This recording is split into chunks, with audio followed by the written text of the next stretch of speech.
The church was probably about 30 years old when we got there, and it was started by Chinese Christians who had come from China during the poverty, drought times over there, and hard times, and came to Thailand to find work. After the church was accepted by the Baptist Association, then we had a missionary friend that worked there, and it was scheduled to be our next place of work or place of our assignment.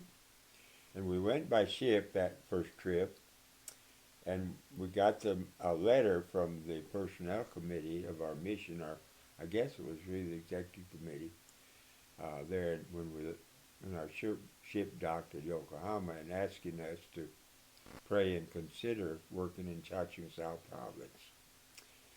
Well, Ronald and Evelyn knew some about it, and we talked to them some, and we just figured that, and we prayed about it and felt okay, and felt like the folks there on the ground knew better than anybody else where the next need was, and we were trying to expand our work in southeast Thailand.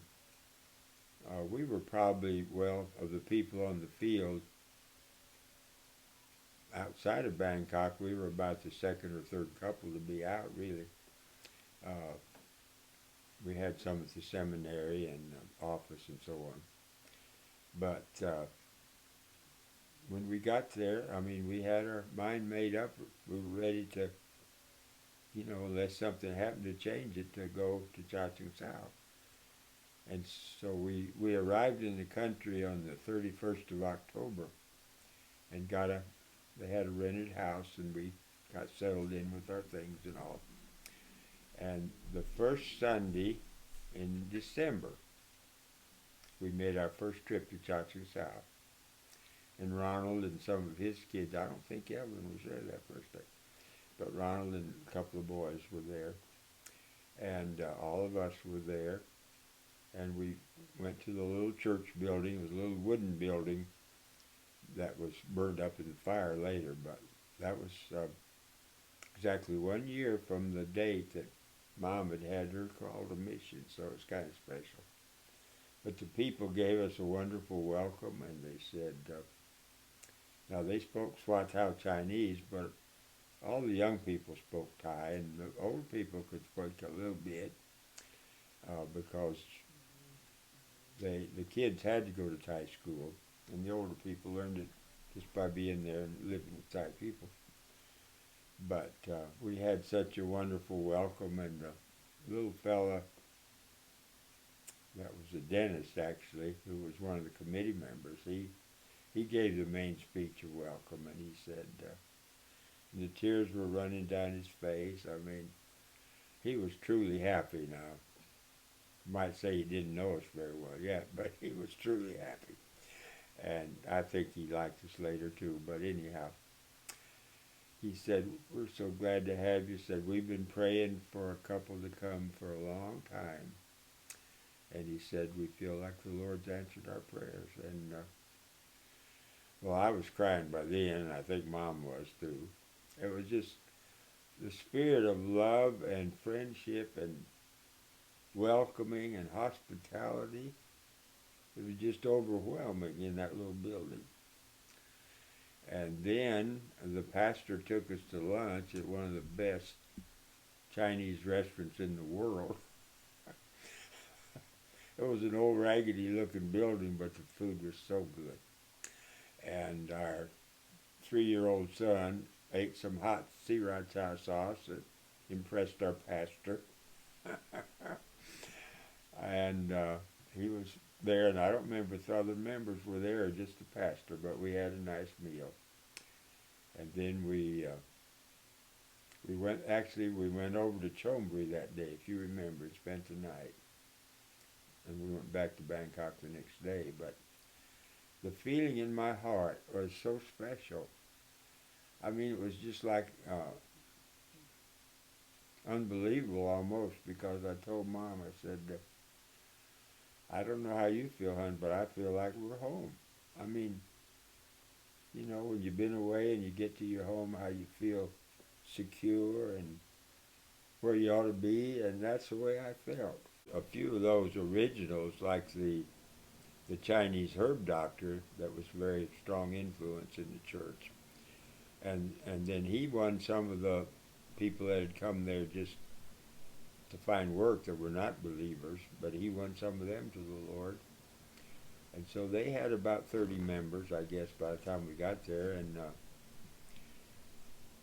they had, I forgot, they had read the scripture or maybe something about it, and they had been working with the Presbyterian folks. And from what Ronald said, that the people told him that they really got to study and believed that we should baptize by immersion and maybe another doctrine or two, I'm not sure of, but they wanted to be associated with the Baptist Association there.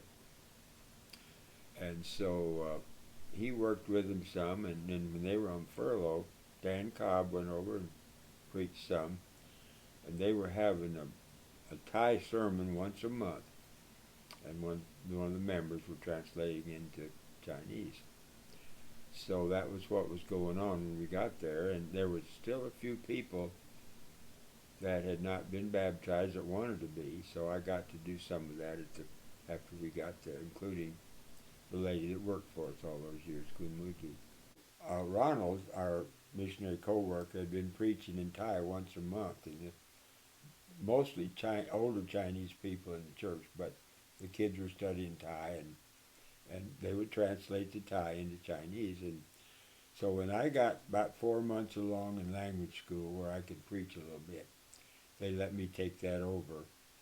And so we went out once a month at least, and I preached in Thai, and one of our Chinese fellows translated into Chinese.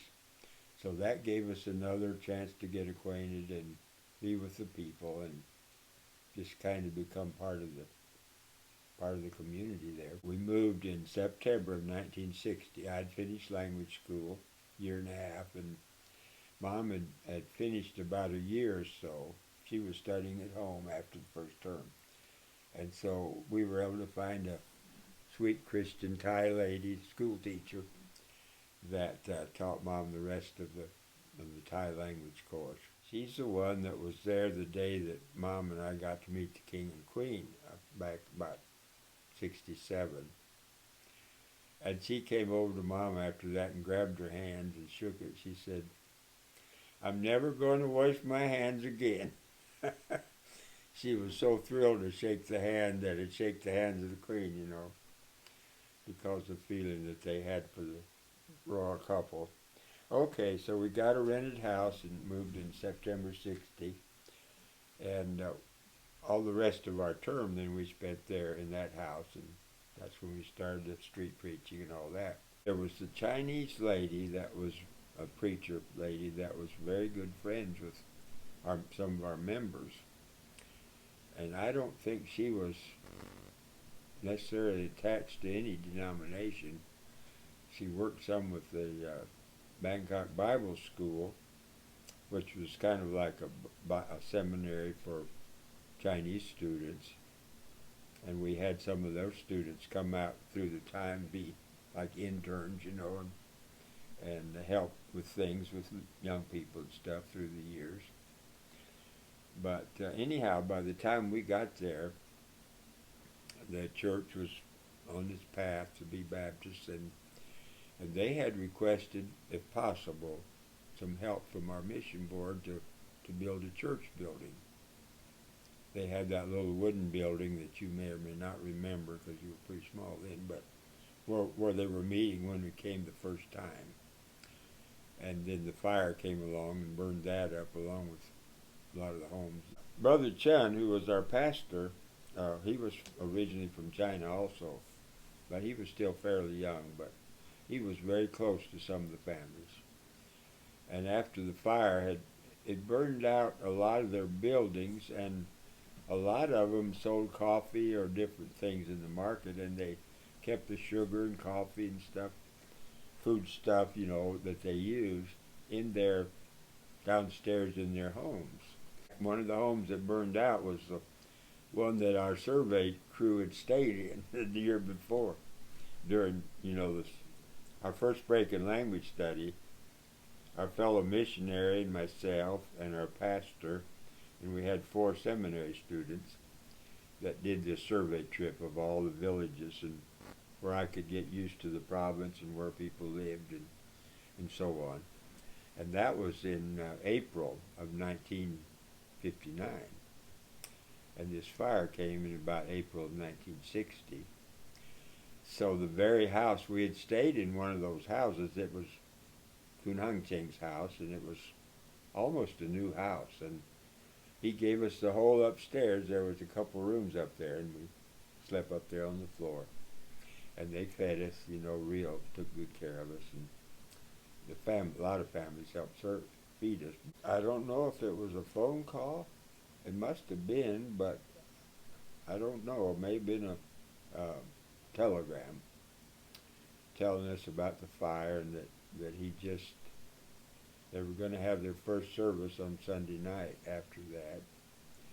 And he said, I just can't preach to them. I'm just too close, and I know I'll just break down in tears. And if he was there, he probably broke down in tears while he was in there at the service. I think he might have been, but he asked me if I would preach. And by that time, I had been preaching there a couple of months or so. I think I was about 4 or 5 months into study when I started taking over the monthly sermon from Ronald so he could focus more where they lived, But anyhow, it was a challenge. I mean, I had never dealt with anybody in the States that had their homes all burned out like that. But I remember the 73rd Psalm. It had to do with don't let these sinful rich people don't seem to have any troubles, and they're just very confident and all. But the Lord will deal with them in time, and He will reimburse you, and make it right for you. And I don't know, that is just the one that I seem to find I could use. And I sort of wish I had a tape of it, and I'm glad I don't, too. Probably would have been so sorry, it'd be hard to like it. But I guess, I don't know if y'all were with me that night. I might have just driven out there by myself and back. But that probably helped me get a little closer to the people. That was in April of 1960. So we got the mission board voted to help with the church, and the members promised. They bought the land, they paid for the land, and they promised to equip the church, with all the pews and things like that. And so it was a joint venture. It wasn't just a handout. And they did work hard. I can remember after the building was finished, and it cost $35,000, so it was a pretty good investment. But I remember the young people. I don't remember who had made the pews. Maybe somebody that Chachoengsau's father knew, because he was in the furniture business. But I remember them taking the pews up through the front windows there on the second floor. It was too tight a corner, to go in and then up the steps. So they had some pulleys and ropes and stuff hooked up, and they take the windows out of those front windows there on the balcony where the balcony was, and wrestled those pews up there. And they had a little. I don't think they bought the piano yet at that time. They had a pretty good bump organ that they used in the pulpit and all that, and the church outfitted that. September 60. Do you remember them giving us well, let's see. Well, they gave us a feast, I know, and I think we ate over in Chachoengsau's furniture place. That was just a feast, and I remember there's a picture of us somewhere up on the front porch with the Hills were visiting with us, and our family and the church members up, on the steps there. And just not long after that, do you remember when John Chai's brother got married?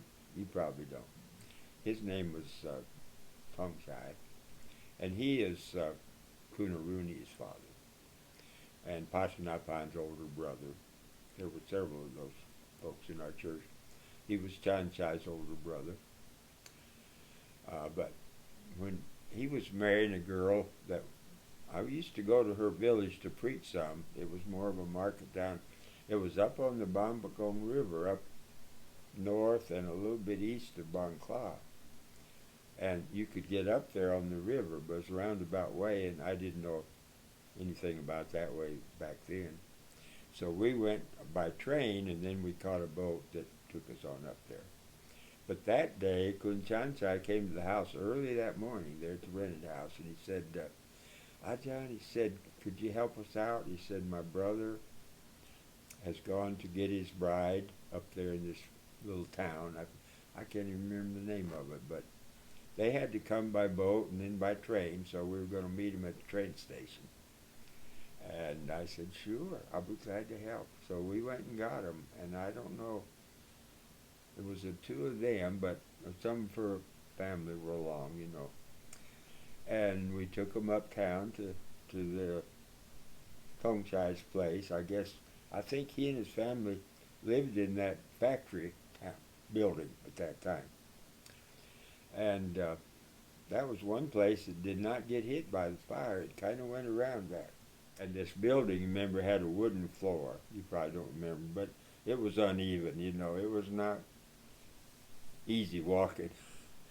And that poor girl, I mean, she had to wear those shoes, and they came down and greeted everybody and had this little ceremony.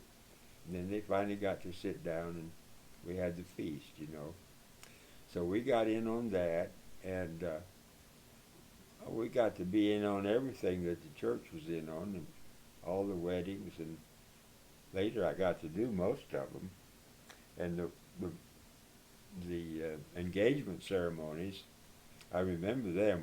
Mom and I would go, and the bridegroom and the fiancée, they were sitting there, and his family was on one side and hers was on the other, and they had these things out on a table, some money and some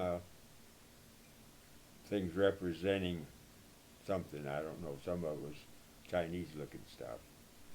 But this was the dowry that I think I can't remember if the bride got the dowry or the groom. Now I can't remember. It seemed like the bride did, but I couldn't be sure. But one of the families some of them had to put out quite a bit, you know, for dowry. And if both of them were Christians, I think we had a prayer somewhere along there. But we were there kind of as witnesses, actually. But we usually had a good meal after that. I remember that. So we were kind of in the middle of a lot of the family stuff like that. And the weddings that I got to help with, they were always wonderful. Just getting to be there. And later on, when the young people started marrying each other, up to probably about 10 years before we left Thailand, the parents were finding them, or I guess the parents mostly had the hand in finding people from other places. Chan Chai's wife, Saman, she was from Bangkok, and her folks had a business there. And I kind of remember going to their place with the family and getting her, seemed like. But Julian, he married a girl from down in the backside of Chonburi province, whose sister had leprosy, because she came and was treated at the hospital. But I don't know, they must have known each other back in China or somewhere. They attended, there was a Chinese, I guess you'd probably Presbyterian. The Chinese church in Chonburi, I think, was probably Presbyterian, and this was called Huakuja, and it was out there in the backside of nowhere, but there was a little community out there in the church. We'd been out there for young people's meetings and things. Mugi, I'm not sure if her dad and maybe mom had come from China originally. I never talked about that with him. He had had TB at one time and got it taken care of. And I don't know where his folks met, but they had several children, too. And let's see, this other family, well, Lee Chong and his family had the noodle shop across the street. And his younger brother was one that translated for me a lot, between him and Hunting. And I can't remember his name, but he's the one that he and his wife, after Vietnam fell, he and most of his family came to the States. So we came home for our first furlough and got back, and in the meantime, well, we had gotten a piece of land we could lease there, and the mission wanted to build a house there.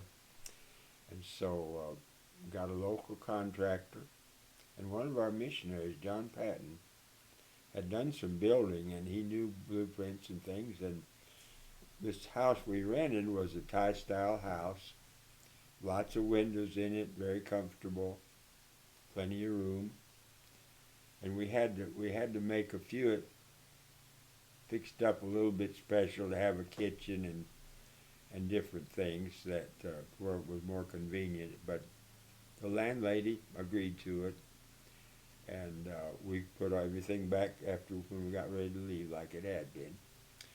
So we lived there that first term, and John had come over and measured the rooms and everything, and we just lowered the roof a little bit and put 2 bathrooms. There wasn't a bathroom in the house at the time. And so he added all that to the blueprints, and the contractors, we were the first mission house built. And I think, let's see, Chomri House. What about the compound? No, that came a little bit later. Okay. Just a little bit later. But the Chomri House, we'd been able to actually buy 1 acre or whatever it was there. That's all foreigners were allowed to buy. The rest of them, after we got to be a Munitit, whatever that foundation or something, we could lease land for 99 years. And that's what we had to do. But the Chomri House, yeah, that was the first one. But we liked that house so well, and when we got back in 1963, the house was ready to move into, and but we had actually, it was far enough along before we came on furlough that we could move. We actually moved all our furniture over there and stored them in that house.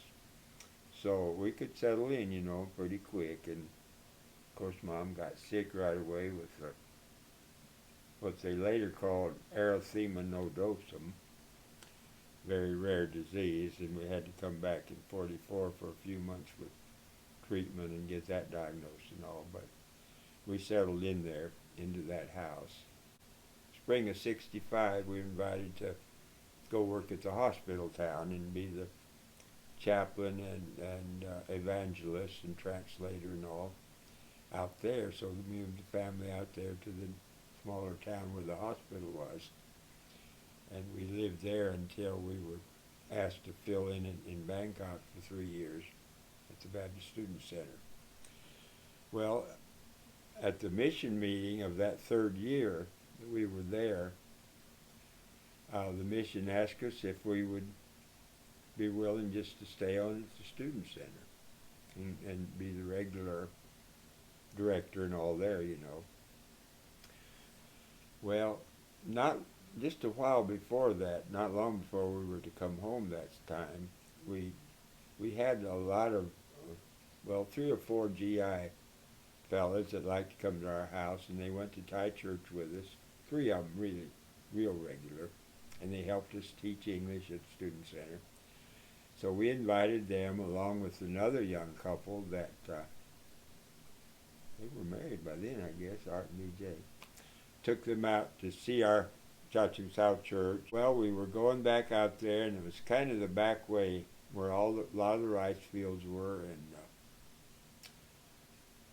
I guess it was homesickness, but I really felt that my place was out with the country people and developing rural pastors and things like that rather than at the student center. Now, I liked that okay, and we taught oodles of classes and witnessed and had camps and a lot of other things that happened along at the same time that took up my time. But I don't know, I just didn't feel like that was the place that the Lord wanted us to spend the rest of our time at. And there were other people that were interested in that. And so we asked the mission if we could go back to the country after we came back on furlough, and they agreed to it. And Mom agreed to it, bless her heart.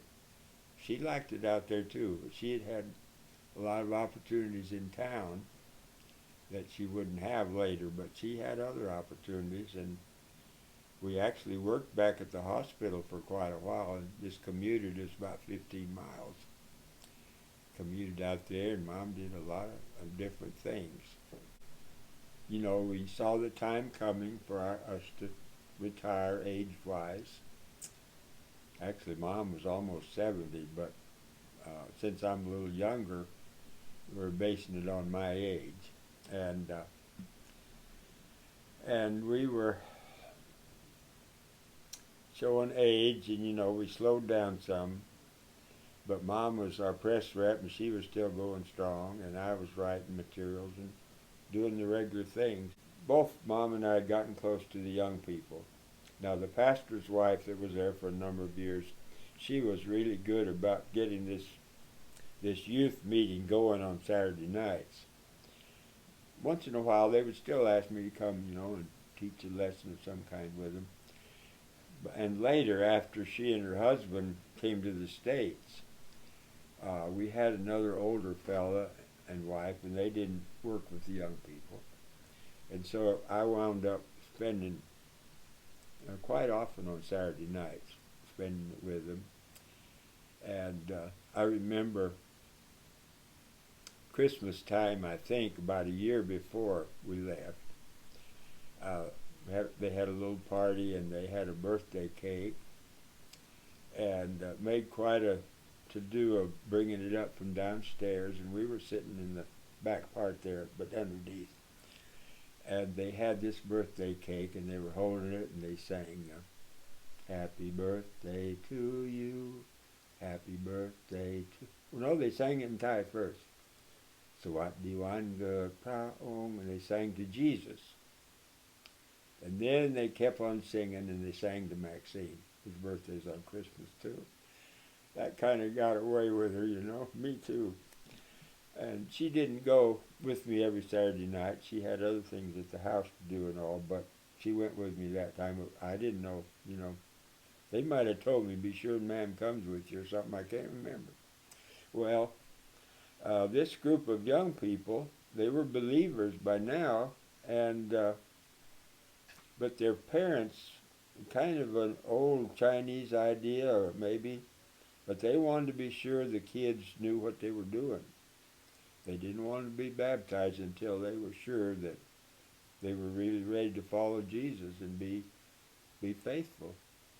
And so they said they were, and we talked about that in the meeting some. So we had the baptismal service for about 12 of them on my birthday, actually, in 1993. It was the next to the last week that we were going to be there before we went to Bangkok to get the plane. That was 25 years ago. Was it? I haven't figured it out. 2018. Yeah, well, okay. Another thing there, yeah. So anyhow, of course, we talked about the meaning of baptism, and they said they were all ready. And the folks were happy about it because they felt like they were. Now, these were young people, but some of them were in the early 20s. Probably the youngest one was about 16 or 17. A lot of them were already working jobs and things. So they were quite mature, really. And like Bob knows, I had been privileged. Now, let's see, I can't remember if any of the married couples were coming to that or not. Maybe not. But our young people in the recent years had started marrying each other, and most of the time I got to do the weddings. Uh, so anyhow, when we got to the church that morning, I took my clothes and hung it back. We had the baptistry in our church there was under the floor of where the pulpit sat. So you had to move the pulpit down on the lower level, take up the floorboards, and then we had curtains. We had wires and had two rooms separated, with the curtains. So I took my clothes and hang it back there to get him into them later. And but the young people had gone in there. They must have done it Saturday night or early Sunday, because I was there at the young people's meeting Saturday night. They had flowers all along the front of the platform. It looked like maybe getting ready for a wedding, how you decorate. Beautiful flowers. I don't know who all had a part in it, but it was truly spectacular. And this was really an occasion. And so we had the baptismal service, and everybody was happy as they could be. And took a while to get away from the church that day, talking with everybody.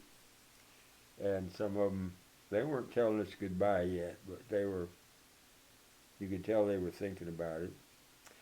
So we had one more Sunday, which is going to be our final Sunday, which was about close to the 4th of July, actually.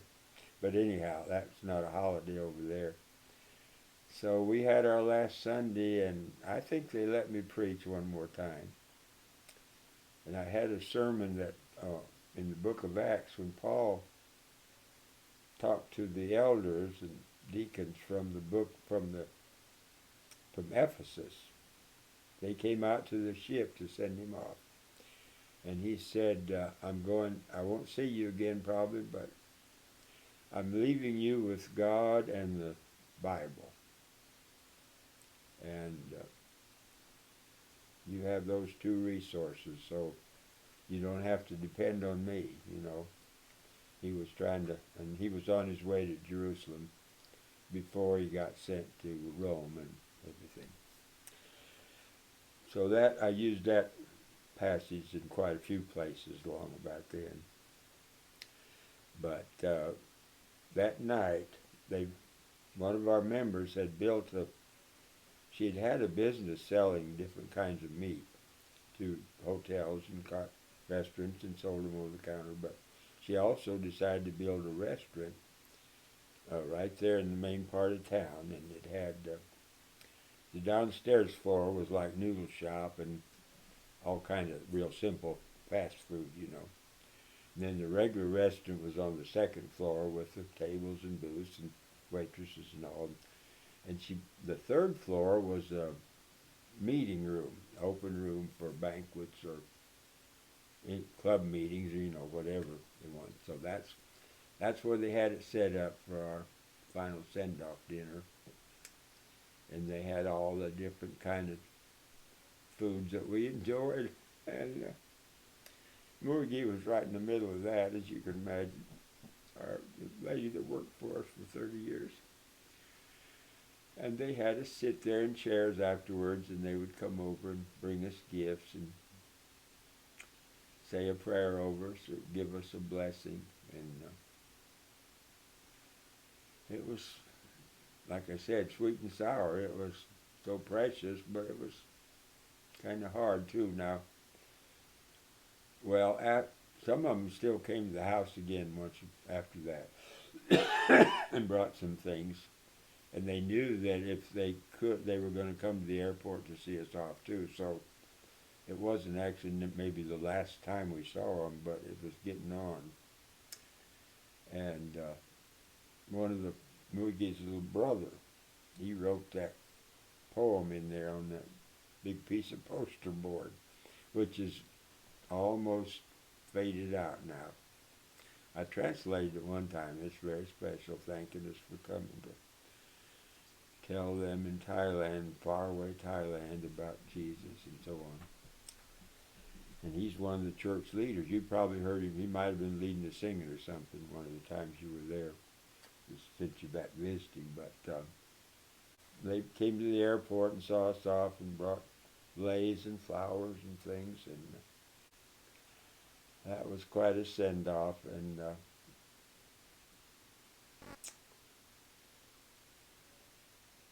well, what can you say? And we did. We tried to keep in touch with them by mail, and we always made a special effort to send our Christmas letter to their church first, and we sent it by way of Mugi to take to the church. And then, we sent to the other churches around, and mostly the churches didn't send to many individual missionaries or others, but they would get to see it through the church. It's so wonderful these days. Now, in fact, I'm famous for being about the only missionary that ever wrote letters back, but I did write them for quite a while, and I sent Christmas newsletters to all the Thai pastors and leaders, and Chachoengsao, of course. Sent them the first one, so they'd be sure and get it first. But later, as I got older and then Mom got sick and all that, I wasn't able to stay in very close touch. But Bob and Penny got me the iPad, and I'm starting to learn how to use it. And the Thai people, they have taken up with new technology with quite a zeal. Both the portable phones, cell phones, and the internet. And so now, I see a lot of people on there that I know, both Thai and Chinese, and missionary kids that live all around the world, some of them. And we can stay in touch and, converse back and forth, send messages back and forth. And I feel like I'm really back in the game more now, where I was pretty much out of it. With Facebook, every week now, we've got some young people in our church over there in Chachoengsao that seem to know how to do it, and they take these videos and pictures and put them on. And a lot of times I'll see it if I stay up late on Saturday night. I'll actually see them, before I go to bed on Saturday night. But I haven't had a chance to look at it today, but they'll be on there. And it is wonderful. And they still seem to remember our family. And Bob and Penny have been back there twice in the last few years, and they always welcome them and are so proud to have them, because they kind of are representatives now. And they have other churches over there that they have contact with too through their local church in Ohio, but have made a stop there in Chachoengsao each time, in the hospital too, for that matter. So, and truthfully, we're about the only missionary family that this church has really known, because our other missionaries have had other places they need to be, and our church is strong enough that they don't need to have a missionary helper with them. And on top of that, the church is sitting where our house used to be. When they found out that there weren't going to be any missionaries needed there, they asked our mission board people if they could buy the property, and they bought it and have built a church building there. So it's right there where we used to live. So Chachoengsao will always, we love Bangkok, worked in the hospital and all, in Bangkok some, but Chachoengsao will always be Thailand home, for us.